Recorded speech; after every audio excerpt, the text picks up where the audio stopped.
Well, thank you so much. We can start with Priya. Okay. Welcome, friends and family. Members of the immediate family are wearing a black ribbon.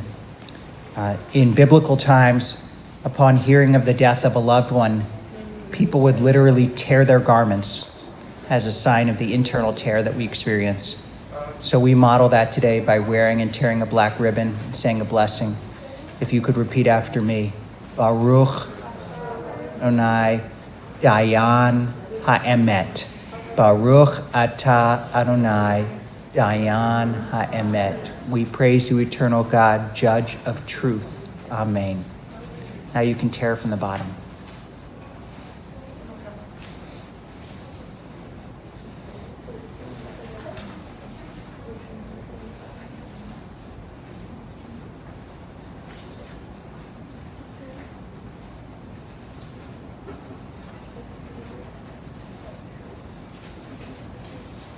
Take your time.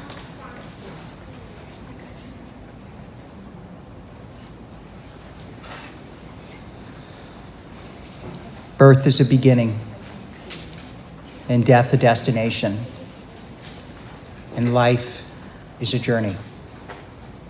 From childhood to maturity, and youth to age, from innocence to awareness, and ignorance to knowing.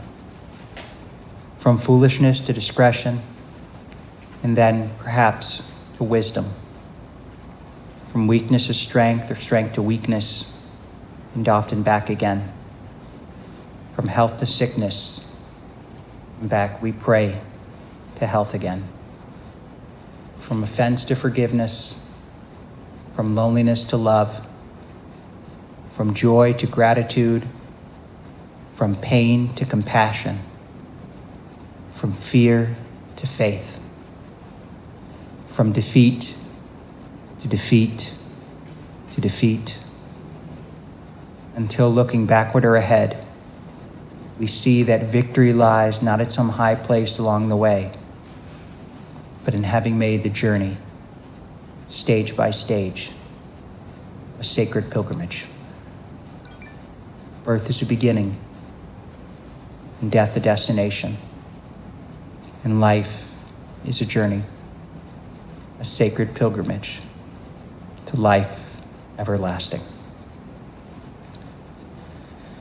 These words, which were penned by Rabbi Alvin Fine, really express the Jewish philosophy of life and of death. And they tell us that we come here in grief, in deep grief. But we also come here as much as we can with a measure of gratefulness. Grateful that God blessed the world with the life of Lois Marks. Our Jewish funeral service is fairly simple, consists of some reading, some psalms, some reflections, and concludes with the Kaddish prayer. We'll continue now with the words of the 23rd Psalm.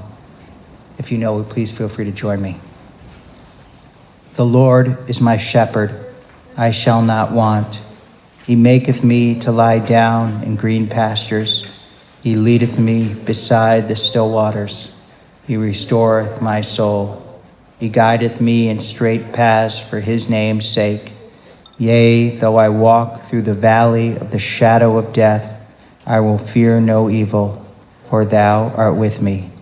Thy rod and thy staff, they comfort me. Thou preparest a table before me in the presence of mine enemies. Thou anointest my head with oil, my cup runneth over. Surely goodness and mercy shall follow me all the days of my life, and I shall dwell in the house of the Lord forever.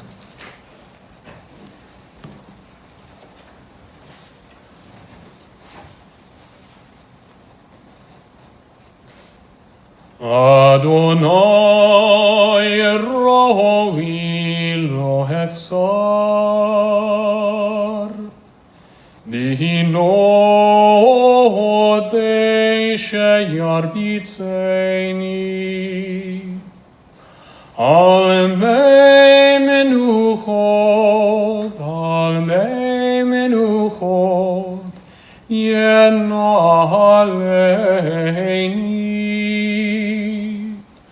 נפשי ישובר,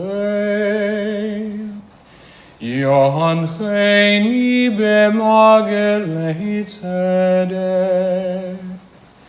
ינחני במעגלי צדק, למען שמו. גם כי ילך נגד צל מוות, לא יירא רק כי אתה עמדי. שבטך ומשענתך המה ינחמוני.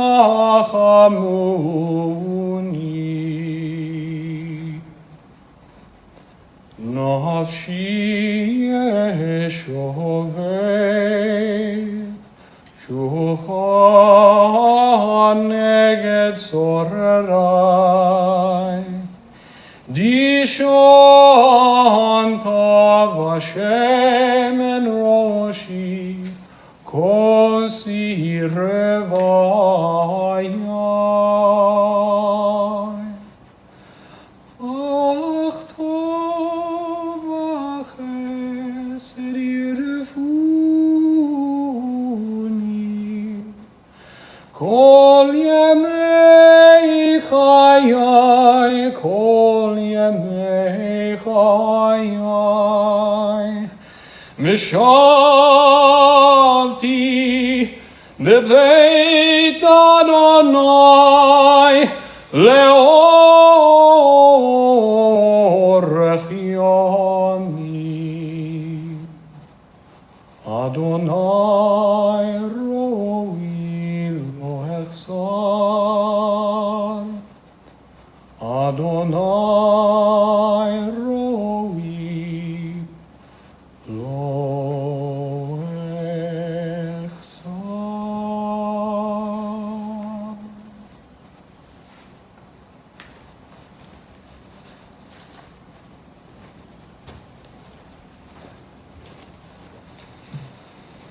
At the rising of the sun and in its going down, we remember them. At the rustling of the leaves and in the beauty of autumn, we remember them. At the opening of the buds and in the rebirth of spring, we remember them. At the beginning of the year and when it ends, we remember Lois Marks. She is now a part of us as we remember her. When we are weary and in need of strength, we remember them. When we are lost and sick at heart, we remember them. When we have joy we crave to share, we remember them. When we have decisions that are difficult to make, we remember them. As long as we live, Lois too shall live. For she is now a part of us as we remember her. I'd now like to invite up several members of the family who will share some memories and some song.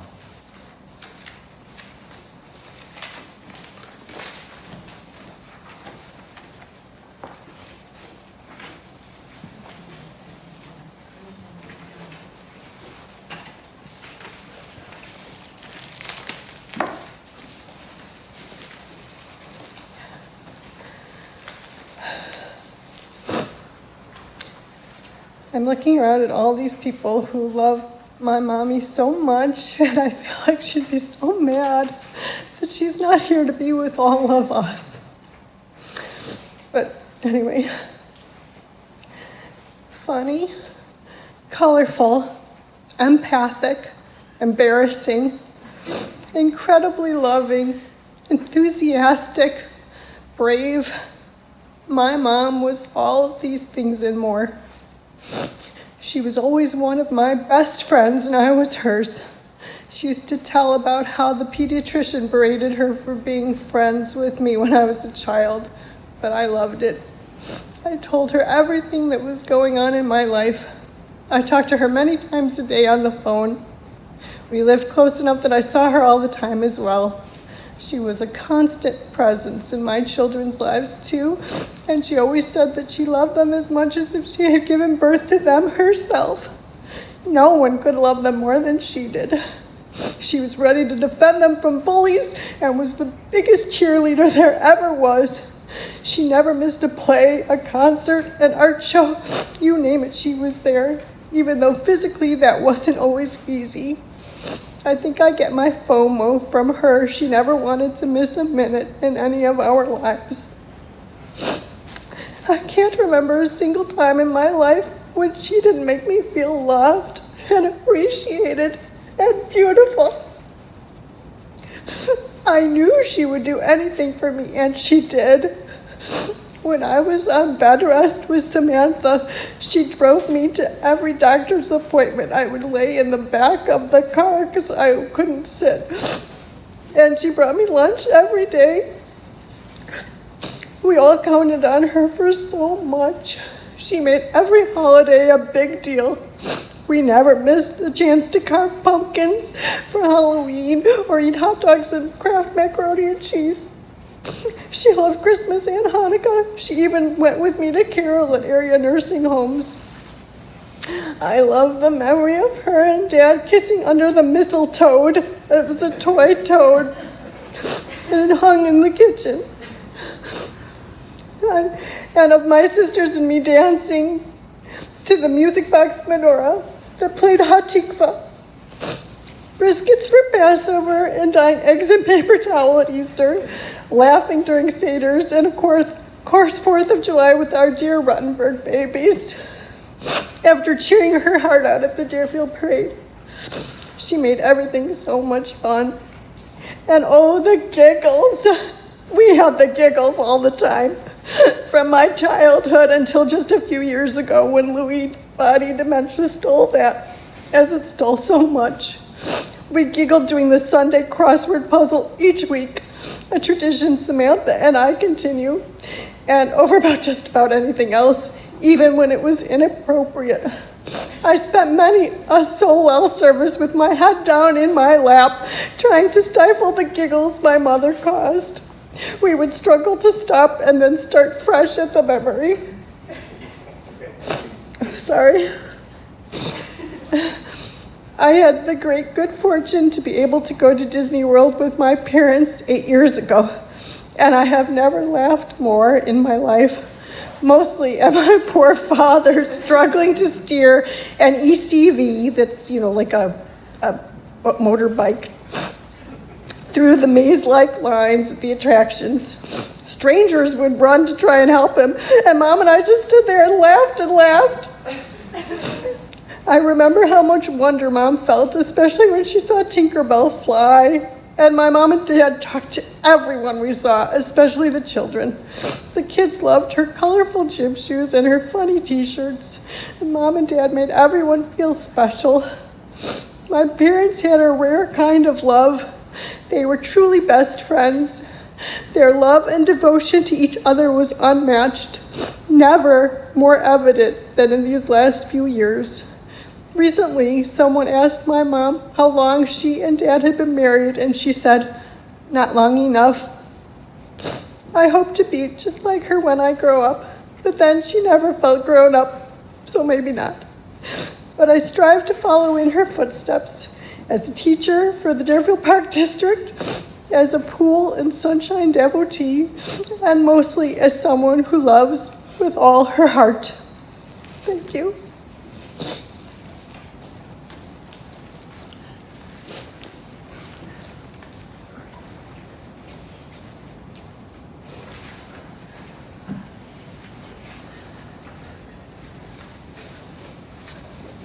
Susie did such a great job, and I agree with everything that she said. When I think of my best friend, it's my mother too. I called her every day on the way home from work. And if she was on the phone with somebody else, I would say, oh, you could call me back. And the answer was always the same. There is nobody that is more important than you are. And she would hang up on whoever it was. You are the most important thing. I shared every great story, every fear, every hurt. She was the one, right? The biggest cheerleader, the one who was trying to fix it. She always wanted to be with us, no matter what. She would always say, I'm making your favorite dinner, come over. Your dishwasher is broken? Your washing machine is broken? Bring it over. I'll make your favorite dinner, right? She just wanted to be with us all of the time. When I was on bed rest with Ethan, and they thought that we weren't going to have a successful outcome, she said to me, I had a dream of a little boy running around my house, and I know he's gonna be okay. And when he was in the hospital, and it was swine flu, and they shut down the visitors, just like with COVID, she made her a recording, and it's one of our treasured gifts, talking to him while he was in the hospital and telling him how much she loved him and all of the things that she wanted to do with him when he was bigger and well. And even being a cheerleader for that little teeny 1-pound baby that was in the hospital with us. Whenever she saw my boys, she said, how my darling boy, or how my darling boys, hi my darling boys. And to them, she became Grandma Darling. To her other grandchildren, she was Grandma Stretch, or other nicknames. But to my kids, she was always Grandma Darling, because she would say, hi, my darling boy, and they would say, hi, my Grandma Darling, in return. And it was such a special relationship. She didn't have grandsons that she could be with a lot because Caleb was far away. And having had 3 daughters and 3 granddaughters before my boys, we brought a level of chaos that she had never seen before. And she loved it. There was nothing that she loved better than to have her house full of her children and her grandchildren and the noise that shook the rafters, because we would talk and we would laugh and we would play and we would make a giant mess, and she could not have been happier to have us all with her. We got to do music therapy with my mom during the last year and a half or so. During COVID, it was still a gift to us because we got to be outside in the backyard for as much as possible, and my kids got to participate every week and come and sing with Grandma. Music was one of the ways that we could reach her. She was quiet most of the time, but we sang her favorite songs, the songs that she sang to us when we were little. And she would come to us and she would sing the words, and the kids would play instruments, and we would be like, you have to be quiet, boys. Don't bang so loud. Don't shake the maraca so loud. And she loved it. She just wanted to be with them and their energy. And then, because they were doing remote schooling last year, they still got to do music therapy during their lunch break over Zoom. And it was a special time in memory for all of us because they didn't have the same number of years that the older grandkids did with Grandma the way that she wanted to be. In the last few years, she's been very quiet, which is hard, I'm sure, for many of you who knew her to even imagine, because there's nothing she loved better than to talk to everybody, talk to everyone, everywhere. And she was very, very quiet. And then at the end, she slept almost all of the time, and she rarely spoke. She would communicate with us sometimes by nodding or shaking her head, like, do you want something to eat? No. Would you like a drink of water? Right? She would nod. But I brought Ben over a couple of weeks ago after an evening event at his school so that we could visit with Grandma for a few minutes. And he told her all about the start of school, and he was gonna play soccer again. And she opened her eyes and she said, he's so cute. I love you so much. And that was pretty much the last time I really heard her speak to us. And it was such a gift. Ethan's gonna come up for a moment and share a special story about one of his greatest memories of who Grandma was to all of us.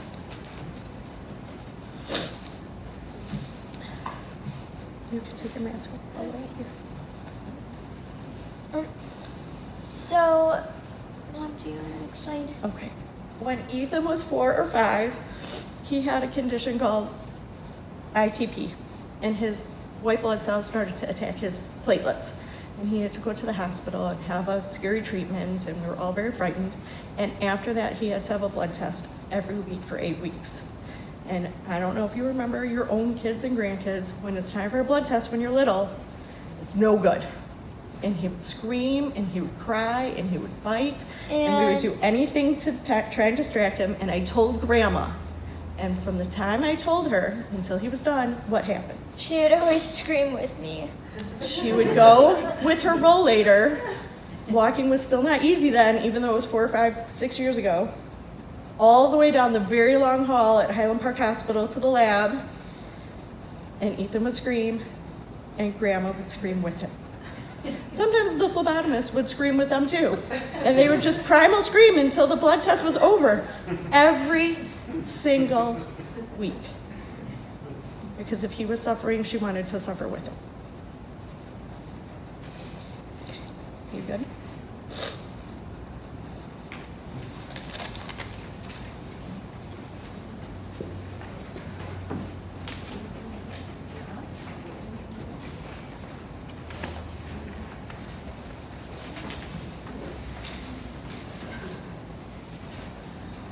You know, Susie stole the first thing that I was going to say, which was,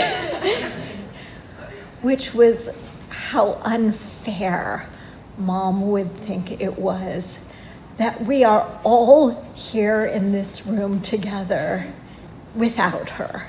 It just would be beyond her that we could do this without her. It's hard to stand here today to talk about remembering Mom, because in some ways, since she died, she's felt more present in my life than during the last couple of years, when with the Lewy Body dementia, she mostly didn't know who I was. But now that she's really gone, she's kind of back, and I hear her in my head everywhere, and I see her everywhere, and I know exactly what she would say, which is why I put lipstick on today. Mom was such a dominant life force, a great mother, a fantastic grandmother, a counselor, and a friend. One of Mom's special skills was pulling people aside to impart a confidence or to ask for an update on some deeply personal issue that someone had shared with her before.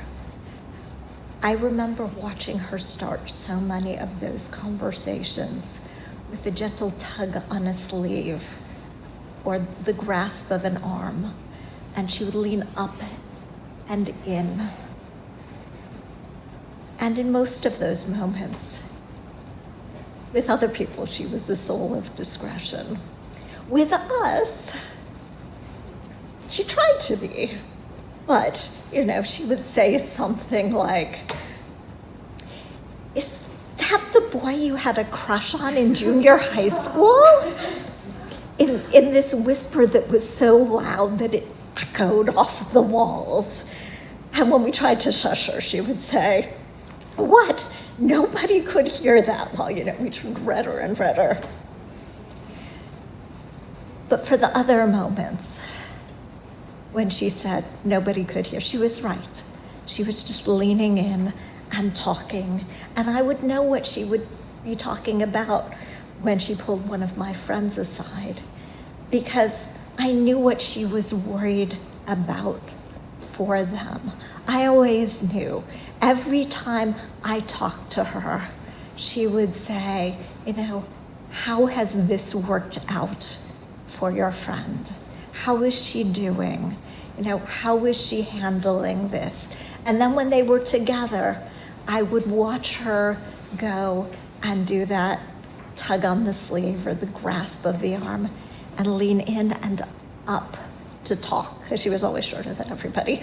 And they would go off and they would have whatever conversation they would have. And they would come back. And I would realize sometime after that that my friends were now calling her mom, which some of them still do.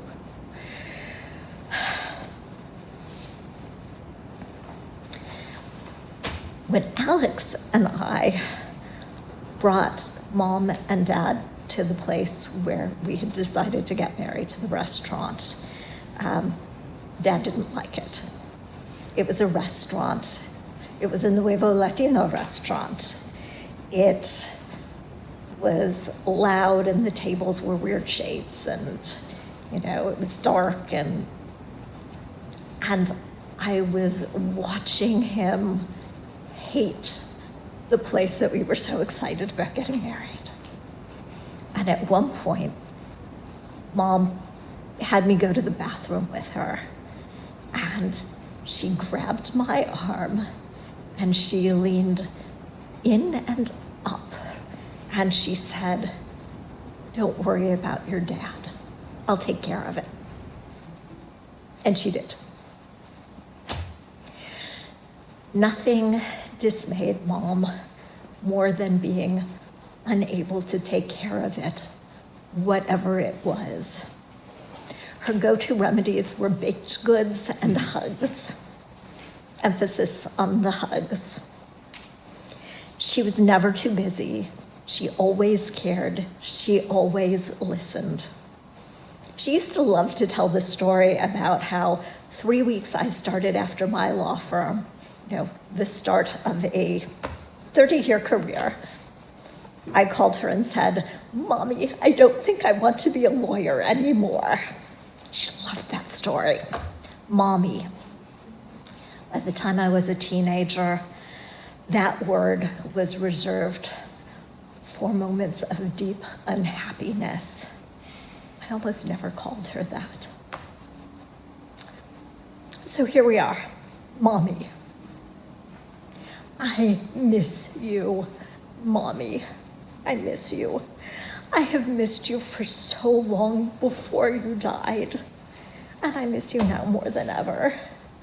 And I love you with all my heart, then and now and always.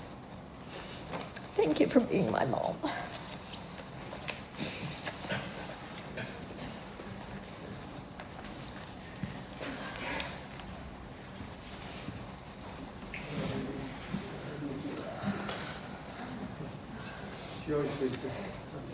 Okay. What? Oh, my mask. Okay, I got it. Really cute on here. My grandma was the most resilient person in the world. Sorry. No matter what, she was always there for my sisters and I. She was our biggest cheerleader through everything. Every passion that we had, she was equally as passionate about it. My grandma was there for every moment of our lives, anything big and small, every birthday, half birthday, recital, and art show. And she was my first stop when I got my license. I couldn't wait to leave the DMV and go drive my grandma around.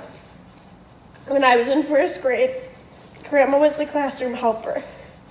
Although she was terrified of butterflies in her butterfly unit, she was always there and treated everyone like they were her grandkids. Her students, her favorite students, were the ones that needed extra help in my class. She knew everyone's name and would check up on them every time she saw them and would ask me about them every time I saw her. My grandma inspired me to be a teacher, the kind of teacher that she was in my classroom and in her Slimnastics class, leading with love and compassion. She knew everyone's name and cared about them, and I want to do the same for my students. Grandma was my favorite babysitter. We would go to Toys R Us and get games and toys for us to play together, play pet shop, and watch every movie with a dog in it while laying in her bed on her propped up angled pillow. I miss my grandma already, and that I miss so deeply that I won't be able to call her and drive over to share the exciting parts of my day, or even the sad parts. I love my grandma so much. Today, this necklace was hers, and it says, "Although she be but little, she is fierce." She was just that.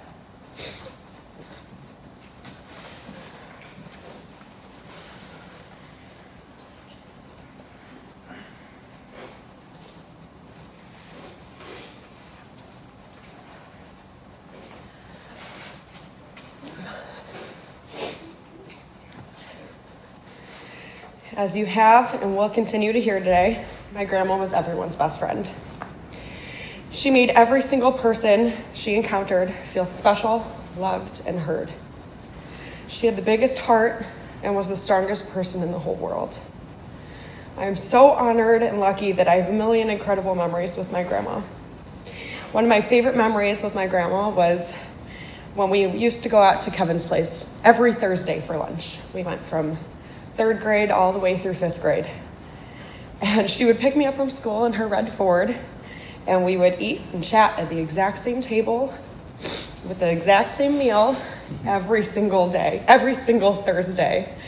And we would talk about life, my life, her life, and everything in between. And as Ellen pointed out with the lipstick, I was her mirror. I would put on her lipstick with her, just like this, every single Thursday. That was our special time together. I was so lucky to have had those few years of lunch with her. My grandma was there and was the biggest cheerleader of them all for all of my recitals, concerts, performances, and softball games. No matter how badly her back hurt or how much pain she was in, she never missed a chance to cheer on her grandkids. When I was in a really dark place, my freshman year of high school, my grandma was also in a very particularly high amount of pain. We would sit on the phone and cry and curse at the world together almost every single night. She was always there in every way possible. She exuded strength, resilience, zest for life, and compassion for all.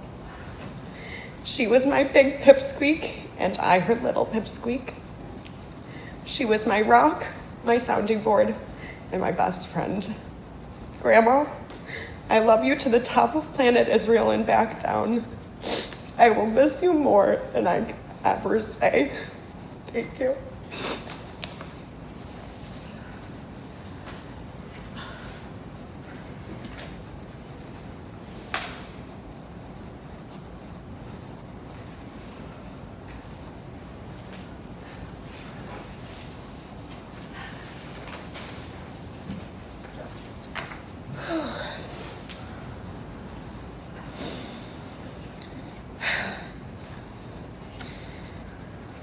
I love my grandma so much. She was such a special person who meant so much to everyone around her. Ever since I was little, music was a very important part of our relationship. At every birthday and holiday, the whole family would gather around the dining room table and sing Someone's in the Kitchen with Dinah, which led up to the longest held O we could muster with our hands up in the air until we collapsed into laughter. We would change all the words to all the songs, like to include things like fudge in our favorite songs, and instead of singing I love you a bushel and a peck, we would sing I love you a bushel and a muck because it would make her laugh every time. Grandma was my biggest fan and supported my love of the arts for my whole life. She was there for every show, beaming with pride, not only for me, but for every single one of my friends that was up on the stage as well. Of all of the songs that my grandma loved to hear me sing, her favorite was always Somewhere Over the Rainbow. The Wizard of Oz was my favorite movie, and I would pretend that I was Dorothy. Grandpa would be the Tin Man, and I would give him a little tinfoil hat to wear. And Grandma was always my beloved Scarecrow. Towards the end of her life, when I felt her slipping away more than ever, music was the thing that could bring her back, as my Aunt Jami was saying earlier. Her eyes would light up, and she would sing and laugh. And even though she couldn't say much else, she knew every word to all the songs that we loved so much. And every time that I would sing Somewhere Over the Rainbow, she would remember who I was again. And she would start to cry because she loved it so much. The last time that I spoke to Grandma on the phone was the day before she passed. And I got to sing Somewhere Over the Rainbow to her one last time. I will think of her every day, but especially when I sing that song. Grandma, my Scarecrow, I think I'll miss you most of all. And I'm gonna try my very best to get through this, because I know that she would want to hear it.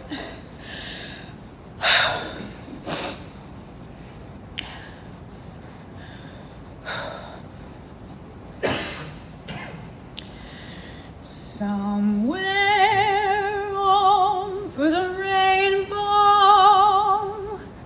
way up high, there's a land that I've heard of once in a lullaby. Somewhere over the rainbow, skies are blue, and the dreams that you dare to dream really do come true. Someday I'll wish upon a star and wake up where the clouds are far behind me, where troubles melt like lemon drops away above the chimney tops. That's where you'll find me. Somewhere over the rainbow, bluebirds fly, birds fly over the rainbow. Why, oh, why can't I?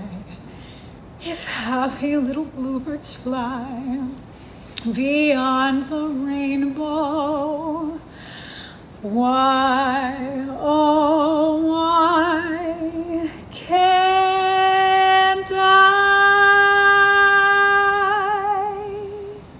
I love you, Grandma. Thank you.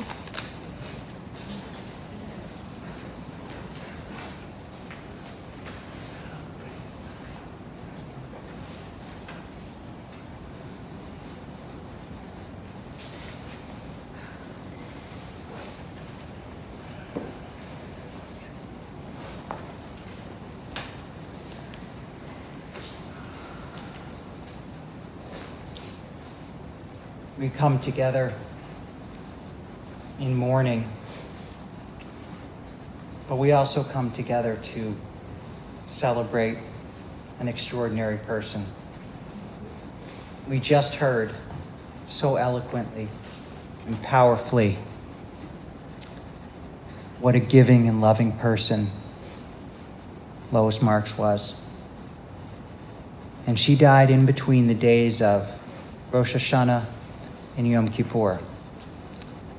And the Jewish sages teach that sacred souls leave the world at such a time because God is nearer to us during those days. I don't know whether Lois may have believed that as a superstition or not, but I think in this case it is certainly true. She was such a soul. Her life was not easy, as we've heard. She had physical impairments and was not able to sit for long times or travel for long times. But boy, did she make the most of the time she had and of her abilities and her character. And she did it with humor, with love, with a zest for life. All of that is true. Everyone here knows that even better than I do. But as I was hearing from members of the family and also thinking about today, I was reminded of this really wonderful story about the artist Renoir, the great French impressionist, as you can see his work at the Art Institute. And in the final years of his life, Renoir was racked by rheumatoid arthritis. His fingers were distorted, so much so that he needed an assistant to put the brush in his hand. And he couldn't even stand up while he was painting. He had a special chair created so that he could move up and down to have access to the whole canvas. And yet, in spite of all the pain, he continued to paint. He continued to create masterpieces. Eventually, one day, his disciple, Matisse, asked him the obvious question: "Master, why do you hurt yourself? Why do you go through such pain to paint?" And Renoir answered, "The pain passes, but the beauty remains." And the beauty of Lois Marks' life remains with us. And she gave so much beauty, even through pain. Just look around and see the beauty that she leaves. The beautiful life that she and David created together. Beautiful children, Susan and Larry and Ellen and Alex and Jamie and Michael. And her grandchildren, Samantha and Sarah and Zoe and Caleb and Ethan and Ben and Hope. And all of those whose lives she touched and who touched hers. The beauty remains. And in Jewish tradition, we also honor a loved one who has recently passed away with the words, Zichrona Livracha. May her memory be a blessing. These words convey the purpose of a well-lived life. That those who know you, those who come after you, those who remember you, look to your life as a blessing, benediction, and an inspiration. Being a blessing means that you have touched the lives of those you knew and that you have helped them do the same for others. For all of us here, for the students in her class at the Deerfield Park District, for all of those whose lives she touched and who touched hers, who were touched by that magnificent smile and that zest for life. For all those and each of us, Zecher Tzadik Livracha, may the memory of Lois Marks endure among us as an everlasting blessing. God, you give us loved ones, and you make them the strength of our life and the light of our eyes. They depart and leave us bereft on a lonely way, but you are the living fountain from which our healing flows. To you, the stricken look for comfort and the sorrow laden for consolation. God, we see life as through windows that open on eternity. We see that love endures and the soul endures as you, O God, endure forever. We see that the years are more than grass that withers, more than flowers that fade. They weave a timeless pattern in a world that is a dwelling place of your love and your glory. I'd ask you now, if you're comfortably able, to please rise as Cantor J chants the El Mole Rachamim prayer for us.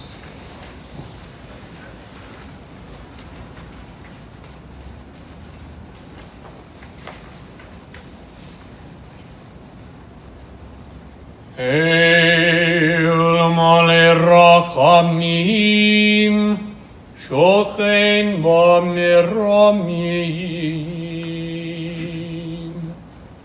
אמיצי מנוחה נכונה, תחת כנפי השכינה. עם קדושים וטהרים, כזוהר הרק המזהירים, את נשמת לא אשלחה לעולמם. בעל הרחמים, יסתיריה בסתר כרפה לעולמים, ויצרור החיים את נשמתה. אדוני הוא נחלתה, וינוח בשלום המשכבה, ונאמר Amen.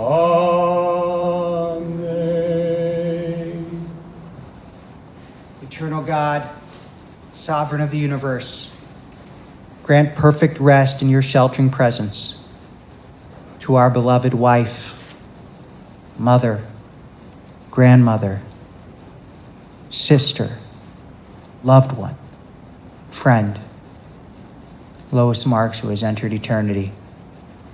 O God of mercy, let her find refuge in the shadow of your wings, and may her soul be bound up in the bond of everlasting life. For you, the eternal God, are her inheritance. May she rest in peace, and let us all say, Amen. Our final prayer is the Kaddish prayer, our traditional Jewish prayer of mourning. Oh, yes. Before we do Kaddish, actually, please sit down. Please sit down. Before we do Kaddish, we're going to play a very special song over the speakers that Lois particularly loved and asked to be played.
People come into our lives for a reason, bringing something we must learn, and we are led to those who help us most to grow if we let them, and we help them in return. Well, I don't know if I believe that's true, but I know I'm whom I am today because I knew you. Like a comet pulls from orbit as it passes the sun, like a stream that meets a boulder halfway through the wood.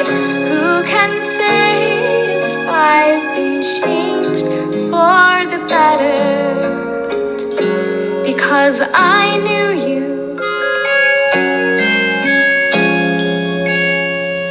I have been changed for good.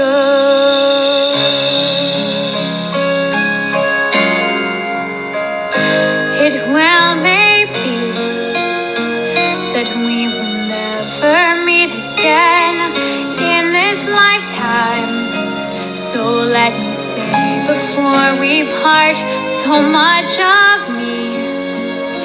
made from what I've learned from you.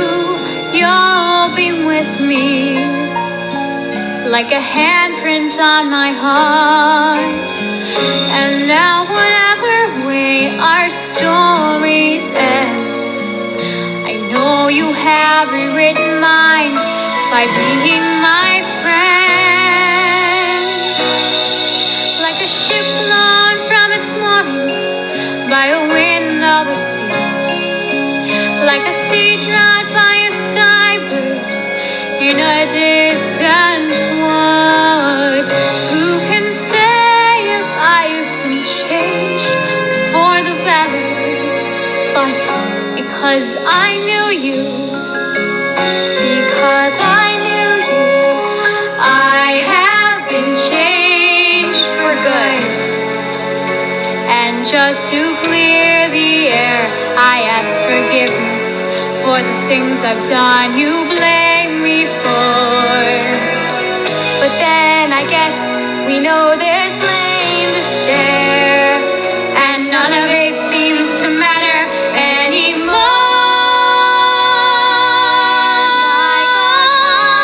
Like a ship blown from its as it passes by the wind of, like a stream that like the sea dropped by a bird in the wood. Who can say if I've been changed for the better?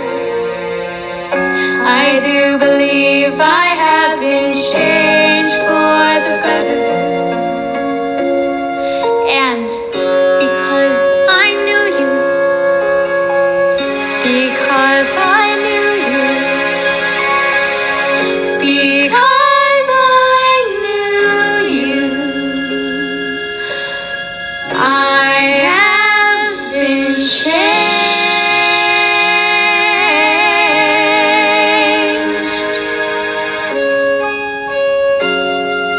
for good.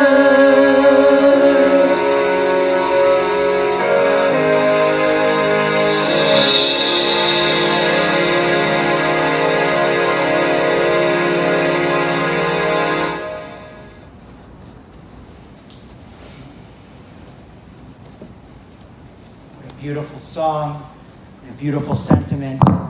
We of all in the world have been changed for the better. And so I ask you now, please rise as we say our final prayer. Yitgadal, Yitkadash, Shmei Rabbah, Be'alma, Ivra, Hirute, Be'amlich, Malchute, Be'chayechom, Yomechom, U'chaye, Dechol, Beit Yisrael, Ba'gala, U'bizman, Kari, V'imru, Amen. Yehi Shmei Rabbah Mevorach Leolam Olamei Omaya.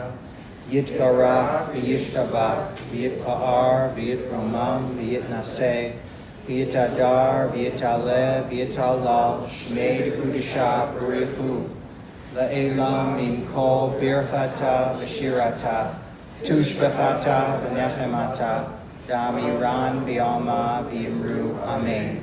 Yehi Shlama Rabba Min Shemaya, B'chayim Aleinu Ve'al Kol Yisrael, V'imru Amen. Oseh Shalom B'imromav, U'ya'aseh Shalom, Aleinu Ve'al Kol Yisrael, V'imru Amen. May God, the source of peace, send peace to all of us who mourn, and comfort to all who are bereaved, and let us all say, Amen.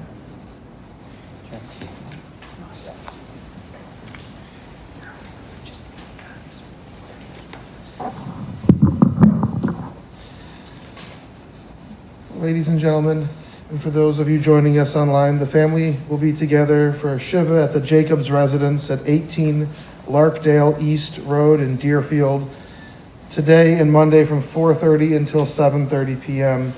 And the family has also requested that any memorial contributions in her memory to either March of Dimes, Lewy Body Dementia Association, Jewish United Fund, Makom Solel Lakeside, the Illinois Association for Music Therapy, or the Salvation Army. And all that information is available in the service folder and on our website. And at this time, This does conclude our services here at the synagogue, and we will escort the family from the chapel. Thank you.